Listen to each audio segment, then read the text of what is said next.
Baiklah, Assalamualaikum warahmatullahi wabarakatuh. Perkenalkan, nama saya Al-Ghifari. Saya berasal dari jurusan Geografi dengan NIM 211136090. Kali ini saya akan membacakan presentasi saya, yaitu tentang ilmu ukur tanah dengan mata kuliah pemetaan kadastral dengan dosen Dr. Ari Yufa, ST, MSc. Baiklah, eh, pengertian tentang ilmu ukur tanah. Ilmu ukur tanah adalah seni, ilmu dan teknologi untuk menentukan posisi relatif atau absolut titik pada permukaan tanah di atasnya ataupun di bawahnya.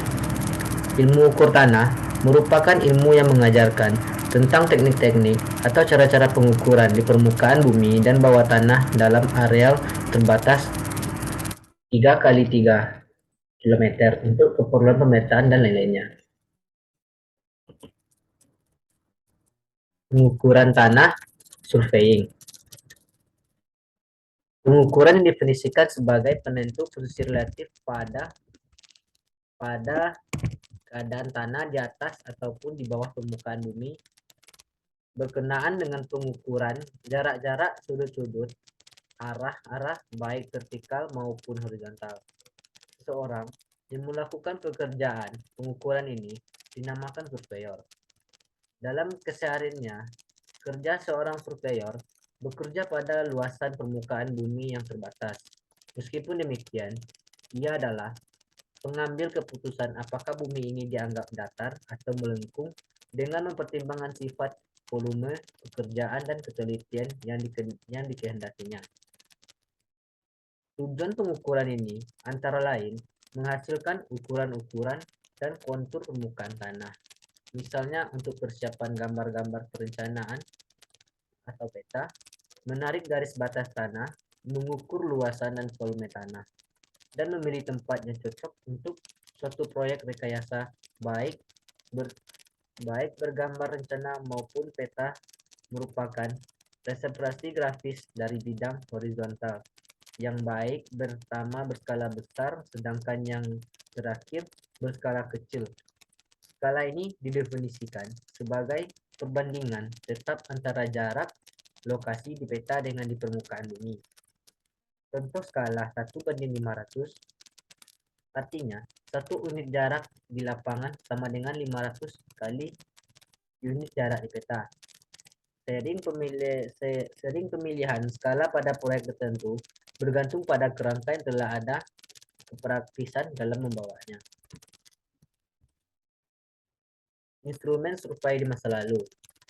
Instrumen survei ini di masa lalu sejarah perkembangan survei pengukuran tidak terlepas dari ilmu-ilmu astronomi, astrologi, dan matematika. Awalnya, matematika dikembangkan untuk keperluan praktis dalam kehidupan masyarakat di masa itu.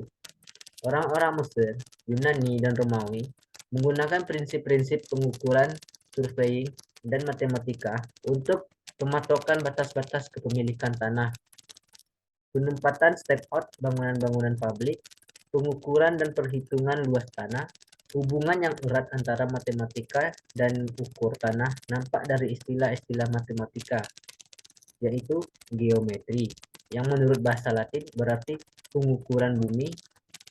Istilah lain yang terkait adalah geometrics yang digunakan pada pengukuran dan pemetaan.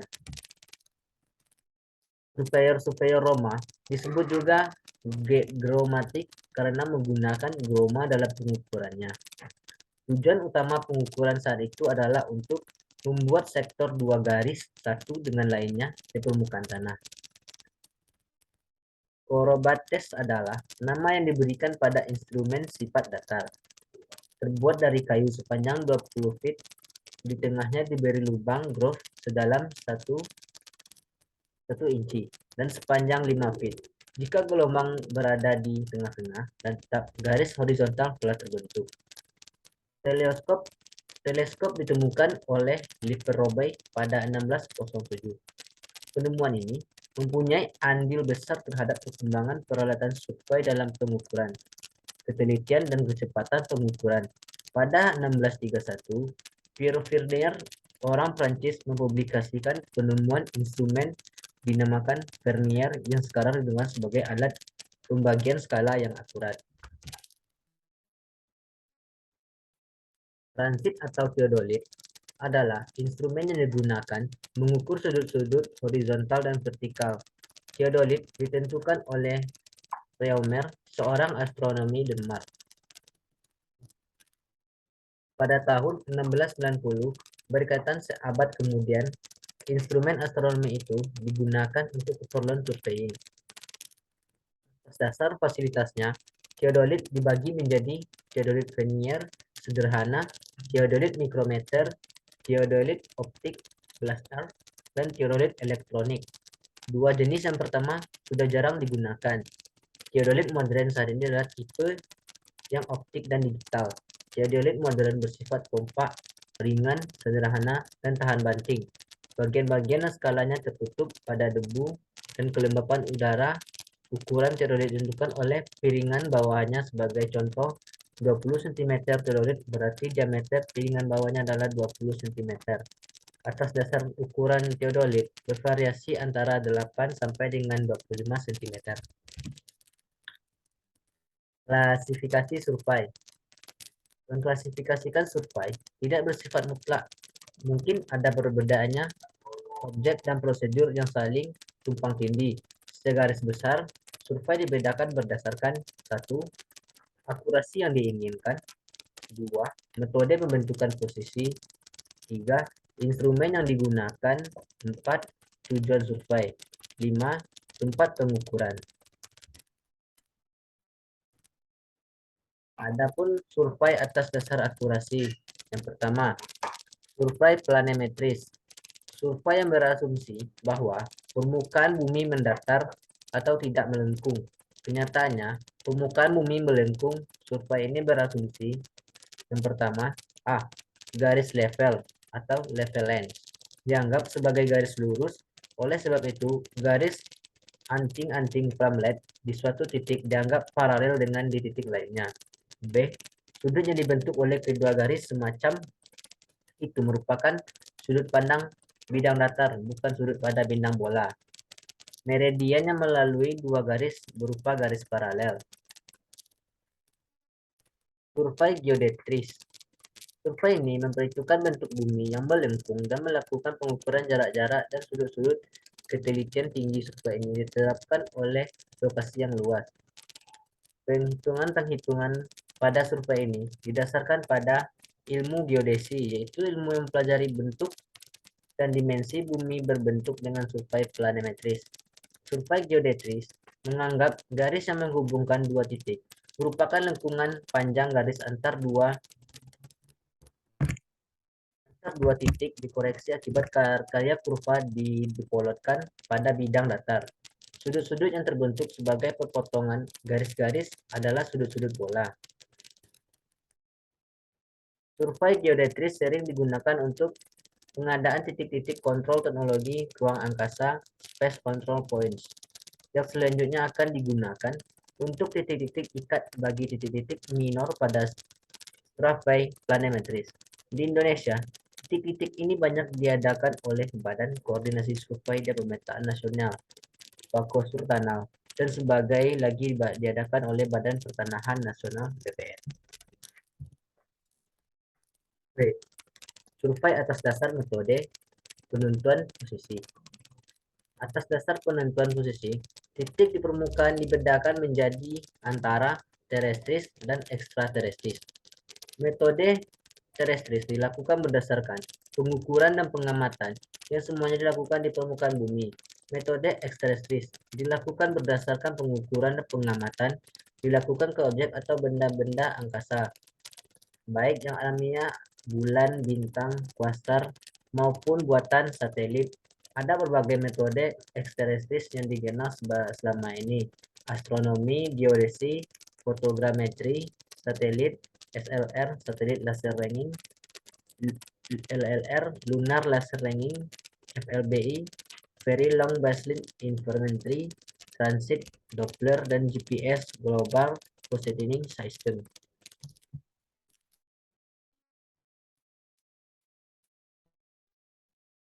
Survei atas dasar instrumen. Survei dasar atas instrumen yang pertama, satu, survei change. Survei ini dilakukan pada luasan yang sempit, terbuka, dan pekerjaan lapangannya hanya dilakukan dengan pengukuran linear. Jarak-jarak dengan alat meteran. Kelemahannya, survei sulit dilakukan pada tempat yang banyak hambatan seperti pepohonan dan sulit dilakukan pada tempat-tempat padat. Survei ini direkomendasikan untuk perencanaan pembangunan gedung, jalan, irigasi, dan saluran limbah. Survei transverse. Istilah transverse digunakan untuk pengukuran yang melibatkan pengukuran jarak dengan meter atau change, arah-arah dan sudut-sudut dengan kompas atau teolit. Kecepatan dan akurasi transversal bergantung pekerjaan lapangannya. Sebagai contoh, pada pengukuran batas dirancang pengukuran dengan transvers terbuka. Survei tachymetry.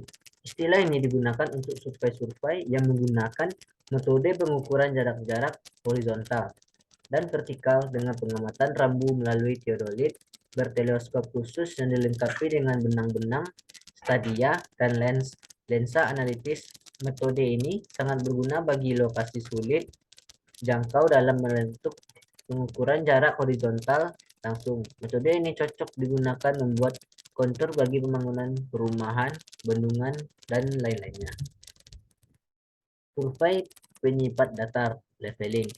Istilah ini digunakan untuk pengukuran ketinggian vertikal relatif titik-titik dengan suatu sifat datar waterpass dan rambu. Dalam perencanaan proyek konstruksi, dari mulai bangunan kecil sampai dengan bendungan, penting diukur kedalaman galian fondasi transit. Kurungan.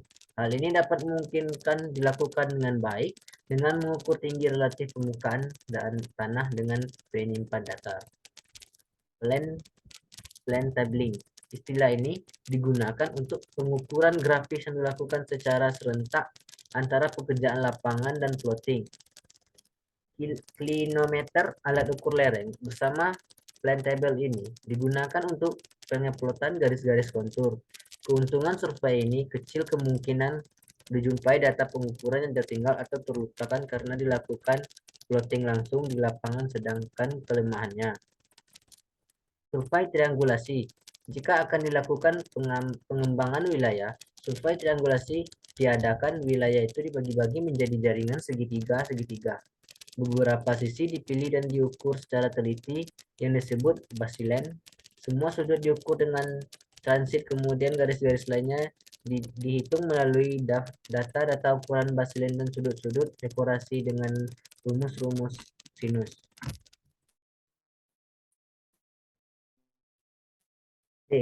Survei atas dasar tujuan. Survei rekayasa. Survei dilakukan untuk penyediaan data yang lengkap untuk desain rekayasa seperti jalan layang, rel kereta api, saluran air, saluran lembah, bendungan, jembatan. Survei ini terdiri dari atas tahapan survei jaringan, triangulasi, girotopografi, pengukuran kerja lapang, penyediaan spesifikasi kualitas, dan pelaksanaan pengukuran sampai pekerjaan selesai. Survei ini sering juga disebut survei konstruksi. Survei pertahanan. Survei ini menjadi bagian sangat penting bagi militer.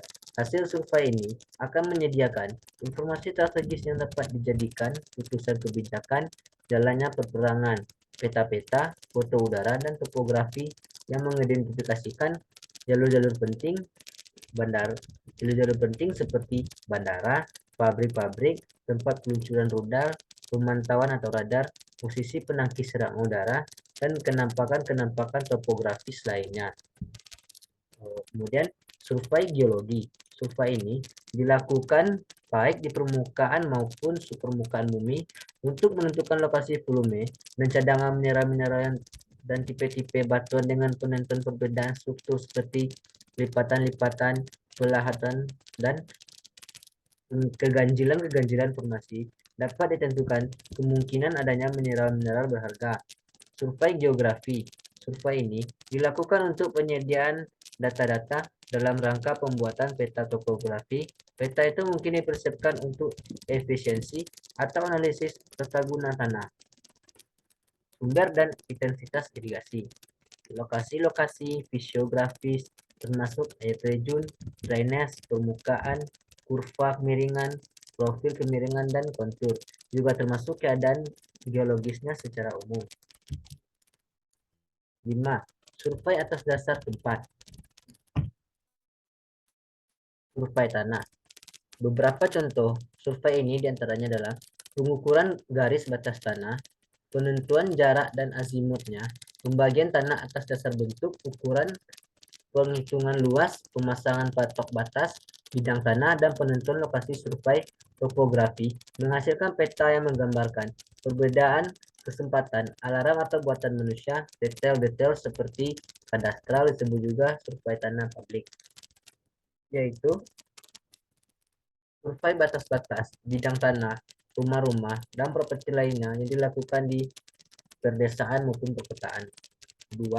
Survei hidrografi. Survei ini berkaitan dengan badan air seperti sungai, danau, perairan pantai, dan pengambilan data-data garis pasang surut pantai dari badan-badan air tersebut. Selain itu, termasuk dalam survei ini adalah penentuan permukaan di bawah air untuk menilai faktor-faktor yang mempengaruhi navigasi, pelayaran, keperluan air, konstruksi, bangunan air. Survei bawah tanah. Survei ini dipersiapkan untuk perencanaan bawah tanah, penempatan titik-titik dan arah terowongan lubang udara, arah aliran, termasuk di dalamnya adalah pekerjaan transformasi koordinat dan bearing dari baseline permukaan tanah ke baseline bawah tanah. Salah satu contohnya survei tambang. Survei udara. Survei ini dilakukan dengan pemotretan dari pesawat berkamera. Survei ini sangat berguna untuk pengadaan peta-peta skala besar. 5. Survei tambang. Suatu survei diperlukan juga pada permukaan maupun bawah permukaan. Survei ini jadi ada survei topografi terhadap kepemilikan tambang dan pembuatan peta-peta permukaan. Pembuatan peta-peta bawah tanah untuk mendelinasi secara menyeluruh pekerjaan dan konstruksi. Survei arkeologi. Survei ini dilakukan untuk pengungkapan relik-relik barang peninggalan antik, peradaban, kerajaan, kota, kampung, benteng, candi yang terkubur akibat gempa bumi, longsor atau bencana lainnya, dan semuanya dilokalisir, ditandai dan diidentifikasi. 7. Survei road. Survei ini dilakukan untuk menempatkan dan mengesatkan garis-garis di permukaan tanah untuk keperluan jalan raya, rel, dan untuk mengambil data-data yang perlu secara garis besar. Urutan survei ini ialah survei pendahuluan dilakukan untuk memperoleh peta-peta yang terkait atau bila perlu dilakukan survei secara kasar. 2. Survei awal, yaitu survei topografi yang mengedepankan lokasi, kemampuan kenampakan bila perlu dengan pemotretan udara. Survei kontrol berupa transbulasi dan transversi poligon. Survei lokasi, yaitu penempatan titik-titik pada lapangan. Mungkin itu saja dari saya. Sekian, terima kasih. Terlebih dan terkurang saya mohon maaf. Kalau ada kata-kata yang salah mohon maaf. Wabillahi taufiq wa hidayah. Wassalamualaikum warahmatullahi wabarakatuh.